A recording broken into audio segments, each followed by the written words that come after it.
Құрметті оқушылар, біз бүгін интеллектуалды не, қайда, қашан ойынын бастаймыз.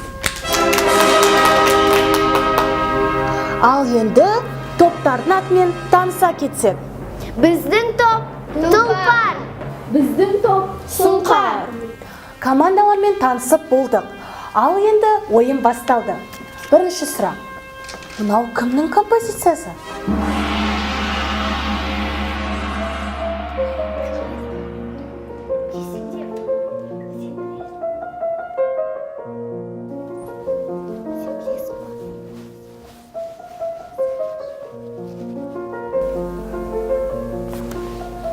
Бетховен. Дұрыс.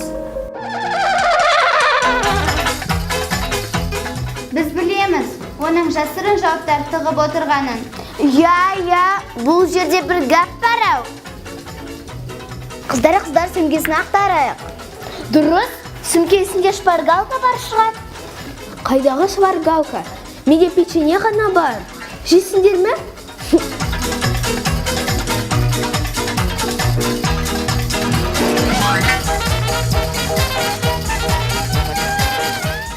Сонымен есеп 1-0.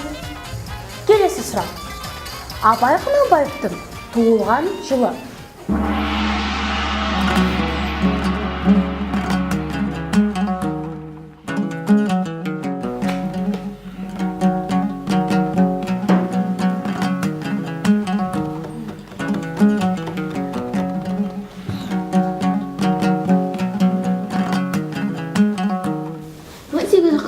Жылы. Тағы да дұрыс жауап. Сұңқар тобы жеңіске жетті. Осымен бүгінгі біздің ойын аяқталды. Болсындар.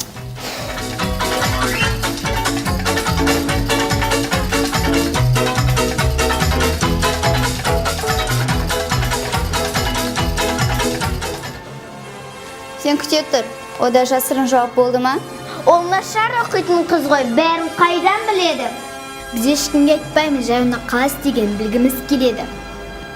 Я, ол 2-ге оқитын қыз, сондықтан оны жазғы каникулда кітапханаға кезекші етті. Ол кітаптардың шаңын сүртіп жүріп, барлық тақырыптарды білді. Ал сендер де солай тақырыптарды білгілерің келсе, кітапханаға барыңдар.